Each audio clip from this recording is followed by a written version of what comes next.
750.000 per orang. Oke, kalau di dalamnya itu ada fasilitas ruangan ber-AC untuk setiap orang yang membawa mereka berkeliling Candi Borobudur, ataupun disiapkan untuk makan siang, ataupun sumpah gagal paham. Karena apa? Setiap masyarakat yang ada di Indonesia ini sudah bayar pajak ya. Jadi pembayaran pajak kita itu pun adalah salah satunya untuk juga memelihara peninggalan-peninggalan bersejarah yang ada di Indonesia ini. Nah sekarang dikenakan biaya lagi untuk masuk ke Candi Borobudur ini 750.000 per orang, dikali berapa per satu orang. Even untuk turis internasional pun itu kemahalan.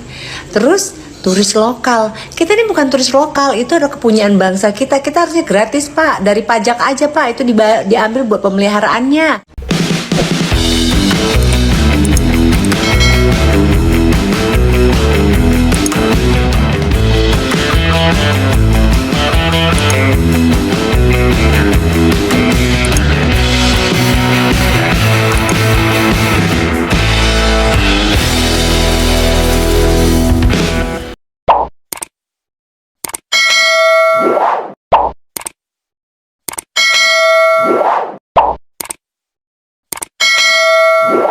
Halo, apa kabar? Kembali berjumpa dengan saya Hersbunu Arif dan Bung Rocky Gerung.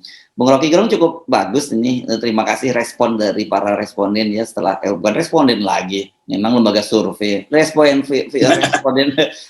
dari viewer kita setelah kita ganti format dan terbit 2 kali, banyak yang mengechat saya bahwa ini bisa lebih fokus gitu. Oke, kalau memang menurut Anda cukup bagus, kita sementara ini kita teruskan. Tapi kita janji itu kita akan 2 kali selama ada topik yang sangat kuat. Kita nggak mau paksakan kalau topiknya nggak kuat gitu ya, Bung Rocky ya.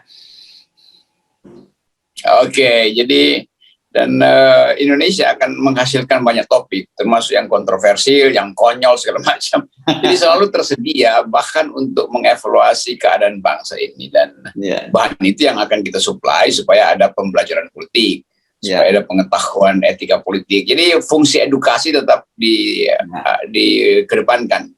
Kalau fungsi entertainnya ya itu bumbu aja. Tetap ini forum FNN adalah buat edukasi politik dengan narasi yang kadang-kala memang sinis, tapi anggaplah bahwa FNN itu adalah singkatan dari forum nantang-nantang. Kan media kan memang fungsinya itu informasi, edukasi itu, dan juga tentu entertaining ya, itu penting juga, tetap harus kita seimbangkan. Dan saya kira sebenarnya tanpa Anda sadari, kalau kita menyaksikan apa yang terjadi di Indonesia, terutama para politik tuh banyak sekali yang menghibur kok ya. Saya kira Kak Sri Mulat kan dulu juga kalah tuh, kegeser jadi dulu dengan panggung, katanya kan Sri Mulat dulu pernah mentasnya di dekat Senayan situ ya, dulu ada lokasi di situ ya Bu ya. Tapi tergusur karena kalah lucu dengan DPR gitu ya. Nah sekarang ini lebih lucu lagi, makanya kemudian ada filmnya Sri Mulat, kalau negara kita ini nggak lucu itu sebuah hal yang mustahil. Banyak hal yang mustahil dibikin jadi isu, kemudian semua orang masuk di dalam kemustahalan itu tuh. Tapi bagi orang semacam Pak Luhut, yang mustahil dan mustahil itu bisa dia selesaikan. Oke, ini heboh memang sekarang ini Pak Luhut lewat Instagramnya. Ini keren nih Pak Luhut ya, karena udah main di Instagram mengumumkan bahwa tiket Borobudur itu masuk Borobudur akan dinaikkan jadi 750.000 rupiah, dan untuk turis asing itu sampai $100. Jadi $100 itu kan 1.400 orang, ujung jadi heboh gitu ya. Karena orang bingung kenapa Pak Luhut ya yang jadi mengumumkan, bukannya ini Borobudur ini di bawah BUMN, dan kalau urusan pariwisata ini Pak Sandiaga Uno. Makanya banyak yang lapor tuh netizen, kemudian Pak Sandi, ini jatah Bapak, wilayah Bapak diserobot sama Pak Luhut. Ya, sebagai Perdana Menteri, beliau menentukan semua hal. Kan memang sebagai tokoh yang sudah dianggap menguasai semua soal, sehingga kekuasaan beliau sekarang sampai ke puncak Borobudur tuh. Jadi hal yang betul-betul mencengangkan. Tapi kita tahu bahwa Pak Jokowi memang hanya percaya pada Pak Luhut. Jadi anggap aja sebagai Perdana Menteri semua hal harus sepengetahuan dan bahkan seizin Pak Luhut. Dan netizen nggak perlu kaget karena nanti akan ada jabatan baru lagi tuh. Mungkin Pak Luhut akan dapat jabatan karena udah sampai di puncak Borobudur, nanti dapat jabatan mengkoordinir penyelaman untuk menemukan benda-benda purbakala. Itu juga berhubungan dengan maritim kan. Jadi satu waktu karena kas negara kosong, bukan kosong sebetulnya, Sri Mulyani pelit aja tuh, dia baru dapat duit banyak dari ekspor komoditas tapi nggak mau dipakai karena mau dipakai nanti buat pencitraan pemilu 2023. Karena itu semua sektor harus dimonetisasi. Borobudur, sebentar lagi penyelaman benda-benda purbakala buat menutup APBN yang seharusnya adalah hak rakyat. Tapi sebetulnya ada masalah bahwa iya itu harga itu kan harga yang terlalu berat untuk turis domestik. Karena memang lebih banyak turis domestik yang datang ke Borobudur. Jadi kalau alasannya itu untuk menjaga konservasi, ya semua orang juga ingin agar supaya punya pengetahuan tentang Borobudur. Jadi orang yang ingin tahu, kalau dia mahasiswa atau orang biasa ingin tahu ke Borobudur, tetap dikasih tarif 750.000 kan. Jadi tetap itu berat sekali. Nah, Pak Luhut menganggap bahwa yang naik ke atas itu cuma yang ingin mengerti Borobudur, karena itu orang asing. Loh, orang Indonesia juga mau jalan ke situ. Apalagi kalau dibilang ya tarif dasarnya tetap 50.000. Loh, orang ke Borobudur itu untuk tiba di stupa terakhir, bukan sekedar mondar-mandir cari kuliner di Borobudur. Jadi itu, tapi kita nggak perlu persoalan karena itu keputusan Perdana Menteri. Tapi gini ya, ya kalau itu clear ya soal konservasi dan sebagainya kita sepakat karena bagaimanapun itu salah satu situs warisan keajaiban, salah satu keajaiban dunia gitu, kita mesti jaga dengan benar gitu. Tapi kan yang kita lebih soroti tadi peran tadi. Tapi kalau lihat aktivitas, karena saya tadi sebut itu di bawah Kementerian BUMN, wajar sih kalau Pak Luhut kemudian ambil alih tugas itu. Karena saya lihat ini ada status di media sosialnya Pak Erick Thohir itu ternyata sekarang sibuk dia rupanya menghadiri silaturahmi akbar partai PAN gitu. Kami membahas strategi pemerataan ekonomi Indonesia. Kolaborasi adalah kunci menciptakan ekonomi eksklusif. Saya kira pasti ini urusannya bukan soal ekonomi ini, tapi ini soal pemilu 2020, Pilpres 2024 ini, Bung Rocky. Yaitu Erick Thohir masih dalam jabatan yang digaji oleh negara untuk membenahi BUMN. Dia sibuk mondar-mandir nyari posisi di partai-partai. Ya kita bisa mengerti karena kemarin Erick Thohir sebetulnya pamornya udah dijatuhkan oleh Pak Jokowi karena soal Formula E dan Anies berkibar lagi, maka pasti Pak Erick mau cari jalan supaya dia naik lagi sebagai figur tuh. Jadi persaingan antara Erick dan Anies itu udah terbaca publik. Dan kita tahu bahwa ya Formula E ini kan sesuatu yang berhasil dipamerkan oleh Anies dan diakui oleh internasional karena justru Erick Thohir nggak mau membantu. Jadi kalau Erick Thohir masih mondar-mandir nyari perahu, yaitu Pak Jokowi senang juga tuh, biarin aja duitnya habis mondar-mandir, tapi di ujungnya tuh dia akan dibatalkan karena pasti Jokowi menganggap ya Erick Thohir bukan figur yang bisa setara dengan dia dalam arti popularitas tuh. Jadi percuma juga, tapi oke lah, biarin aja dia lakukan itu. Tetap orang ingin lihat bagaimana politik kita itu diasuh melalui prinsip dasar, yaitu 0%.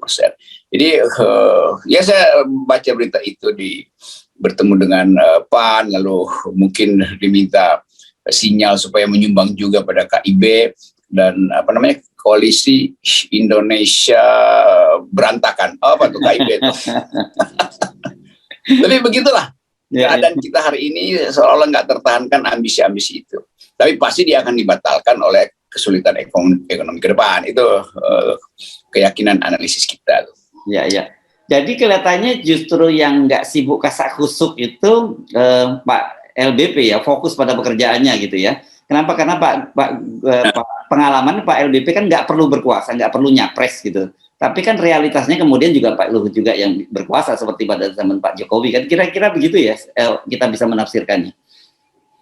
Iya, Pak Luhut tuh ngatur dua agenda ekonomi dan agenda politik kan. Kan kemarin ketemu di Silaknas Golkar yang tuan rumahi oleh Golkar, lalu sekarang PAN lakukan hal yang sama mirip-mirip itu. Itu pasti semua sepengetahuan Pak Luhut lah, kira-kira begitu. Semua ini kan komorbid yang faksinya hanya bisa diselesaikan kalau lapor ke Pak Luhut. Nanti Pak Luhut yang kasih tahu Presiden mana yang kita amputasi, mana yang kita kasih vaksin ketiga, atau kira-kira begitu politik kita. Jadi gampang bacanya tuh. Tapi yang nggak tercegah adalah keinginan rakyat untuk memulai gerakan yang disebut atau 20% atau enggak. Jadi kalau Erick Thohir mondar-mandir tapi dia tetap pro 20% itu percuma. Nah, kemarin saya di Solo kita bahas kelakuan para politisi, lalu kita sepakat untuk minimal saya yang sepakat sebetulnya. Kalau para kandidat ini mau Erick, Anies, siapapun tidak setuju 0%, itu artinya mereka ingin bermain curang. Kan langsung masuk ke 20%, kan ini kan semua cari tiket 20% kan. Itu soalnya tuh, cari tiket di Nasdem, cari tiket di Golkar. Itu gerakan cari tiket 20% ini jangan mengelabui demokrasi itu, karena rakyat tidak menghendaki 20%. Jadi kalau mereka masih ngotot, kita bikin gerakan LBP. Itu namanya Liga Boykot Pemilu. Nah itu. Ya. Jadi kelihatannya LBP ini memang masuk kemana-mana juga ya, bahkan masuk ke oposisi dong kalau begitu sekarang ini ya. Iya, karena kita akan pakai lembaga baru itu, Liga Boykot Pemilu, disingkat LBP. Oke, tapi kita kembali ke fenomena Pak Luhut tadi, karena betapa menunjukkan beliau luar biasa berkuasanya. Lepas apakah itu nanti tiket itu jadi atau tidak, tapi kan Pak Luhut sudah menunjukkan intensi akan menangani juga masalah Borobudur gitu ya. Selain minyak goreng, sebenarnya orang berharap minyak goreng, karena Pak Luhut sendiri kan sekarang sudah mulai ancam nih, pokoknya yang tidak memenuhi DMO akan kesulitan ekspor gitu. Itu ancaman, itu getakan Pak Luhut. Nah, tapi ini kan menunjukkan betapa Pak Luhut itu memang masuk kemana-mana, minyak goreng, parpol, kemudian sekarang Borobudur. Tadi Anda menyebut harusnya itu kalau saya kira kalau soal penggalian harta karun itu jadi tupoksinya Pak Luhut tuh, Bung Rocky ya, karena ya, karena urusan maritim ya. Itu urusan Pak Luhut. Nah, bagaimana ya kita memahami fenomena orang seperti Pak Luhut itu ya dalam negara demokrasi seperti Indonesia ini? Tentu prinsip pertama adalah tupoksi. Jadi melanggar tupoksi itu artinya yang kita sebut meritokrasi, profesionalisme itu memang nggak ada dalam kabinet Jokowi kan. Kan percuma ada pembagian kerja kalau akhirnya semua diambil alih. Tetapi yang lebih konyol lagi, yang fungsinya diambil alih diem-diem doang gitu kan. Jadi mestinya dia yang malu, dia mengundurkan diri aja. Oke, tugas saya udah diambil Pak Luhut. Soal pariwisata, mestinya Sandi bilang, ya terima kasih karena saya tidak lagi dianggap, saya mengundurkan diri. Kan itu teguran pada Sandi, teguran pada Lutfi, teguran pada Airlangga. Jadi semua itu sebetulnya cara Pak Jokowi untuk mempermalukan menteri-menterinya tuh. Dan itu bukan, tentu Pak Luhut nggak mungkin lakukan itu kalau nggak dibisiki secara telepati oleh Pak Jokowi. Jadi mungkin Pak Luhut punya radar telepati bahwa kalau saya ambil alih ini pasti Pak Jokowi nggak akan larang. Itu artinya Pak Luhut bilang, Pak Jokowi silakan pecat mereka yang nggak mampu karena saya udah ambil alih itu. Dan kan percuma kita bayar menteri-menteri yang secara teknis ngurusin hal tupoksinya tapi dia nggak lakukan. Itu juga melanggar tata tertib anggaran kan. Demikian juga Pak Luhut, kita cuma bayar satu kali sebagai Menko tapi dia ambil alih aktivitas yang lain, maka kita anggap bahwa itu pasti nggak efisien dong.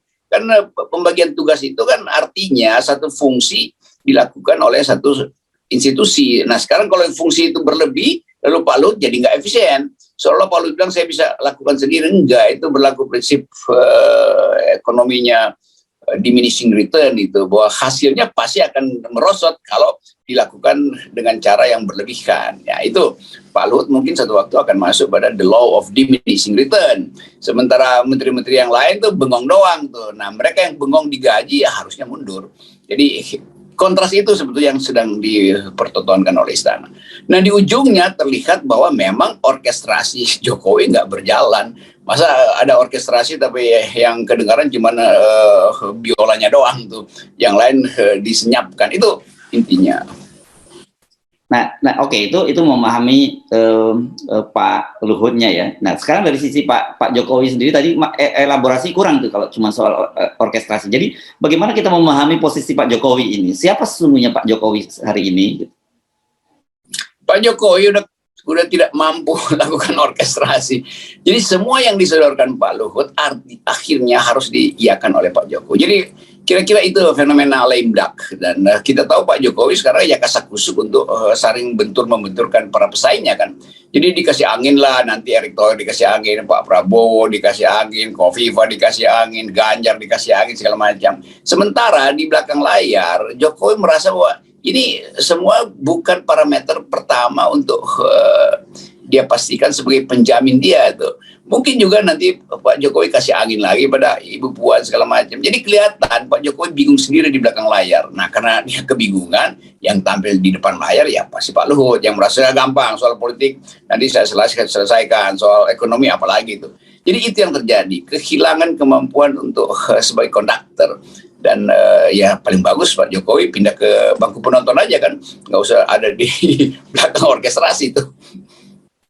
Nah, ini kan kemudian kehilangan atau memang under capacity, Bung Rocky, karena ini menurut saya penting. Ini dari awal kita bilang under capacity. Ya. Tapi pada akhirnya keadaan under capacity itu diambil oleh orang yang over capacity, yaitu Pak Luhut.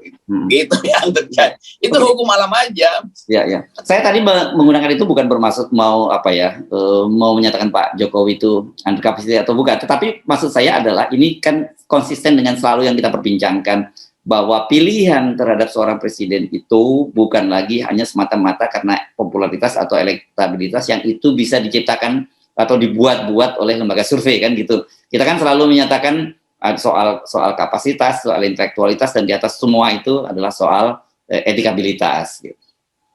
Ya itu akhirnya kita tiba di situ. Kita mau uji dari manapun, kita mesti pastikan dengan sangat sopan kita katakan ya Pak Jokowi memang ada dua hal yang tidak bisa dia comply, kapasitas yang di dalamnya ada soal etikabilitas dan intelektualitas. Kalau elektabilitas ya dapat pasti Pak Jokowi, bahkan ketika dia nggak berprestasi aja lembaga survei bilang itu dukungan masih banyak kok. Jadi kalau elektabilitas nggak ada soal. Tetapi negara ini kan bukan diatur oleh hasil survei publik. Negara ini diatur oleh cara kita melihat secara langsung isi kepala istana tuh. Dan itu yang under kapasitas tuh. Nah tentu menteri-menteri teknis juga ya memang nggak bisa ambil inisiatif karena nggak ada sinyal resmi dari Pak Jokowi kan. Pak Jokowi kasih sinyal bahwa Menko Perekonomian gagal menurunkan harga, bahwa Menteri Perdagangan gagal mengatasi kartel CPO, bahwa Menteri Pariwisata gagal mengelola Borobudur. Kan semua itu sinyal yang diberikan oleh Pak Jokowi, itu sinyal negatif terhadap kabinetnya tuh. Orang mau cari sinyal positifnya apa? Ya nggak ada. Nah kalau begitu ya separuh kabinet sebaiknya di non-jobkan aja kan. Jadi itu intinya. Tapi Pak Jokowi selalu ingin menghindari itu. Karena kalau itu terjadi bisa-bisa satu kabinet berhenti semua, bukan lagi separuh. Lalu Jokowi ya habis, lilinnya mati itu. Itu intinya, sehingga saya lihat Pak Luhut seolah-olah mau katakan enggak, Jokowi masih menyala loh. Buktinya saya ada di depan terus untuk ngipas-ngipas lilin yang hampir mati itu. Nah, bahayanya kalau dikipas terlalu kuat, justru lilinnya tiba-tiba mati itu. Nah, itu sebetulnya itu yang ingin dilihat oleh oposisi sebetulnya. Ya.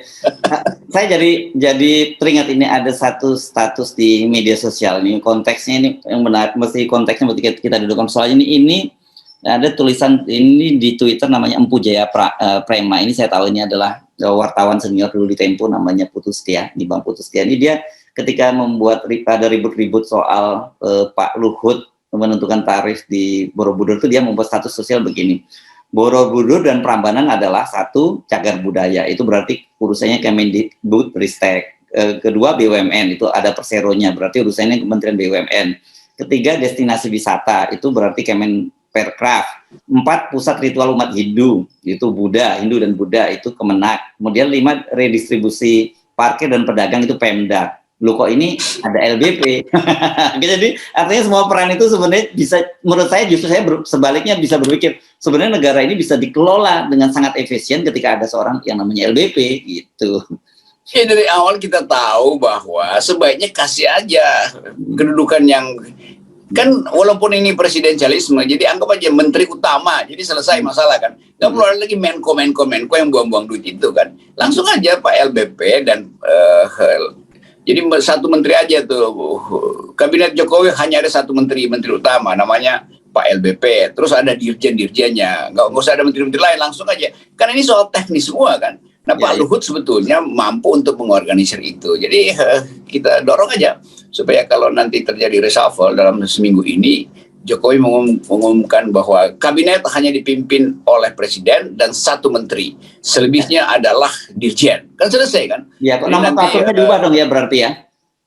Itu kan gampang kan, karena Pak Jokowi menguasai DPR itu dalam 20 menit nomenklaturnya bisa diubah, itu soalnya. Jadi nanti ada mana dirjen pendidikan, dirjen pajak, dirjen keuangan, dirjen PU, karena menterinya utama yaitu Pak Luhut.